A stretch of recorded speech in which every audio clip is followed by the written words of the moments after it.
नमस्कार, मी रवींद्र थोरात आणि आपण पाहत आहात भारताचा बुलंद आवाज आपला भारत न्यूज.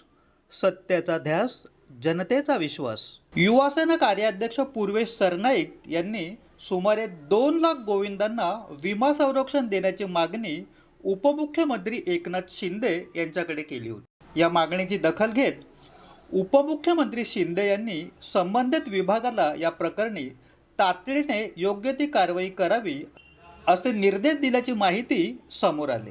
25 जुलै रोजी युवासेना कार्याध्यक्ष पूर्वेश सरनाईक यांनी उपमुख्यमंत्री एकनाथ शिंदे यांना पत्र पाठवून राज्यातील सुमारे 2 लाख गोविंदांना विमा संरक्षण देण्याची मागणी केली.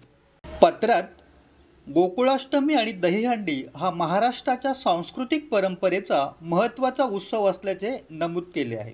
सरावादरम्यान आणि प्रत्यक्ष दहीहंडी उत्सवात अनेक गोविंदांना दुखापती होतात.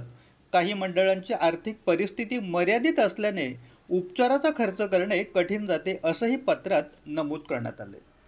या मागणीची दखल घेत उपमुख्यमंत्री एकनाथ शिंदे यांनी या प्रकरणी तातडीने योग्य ती कार्यवाही करावी अशी नोंद करत संबंधित विभागाला आवश्यक निर्देश दिले.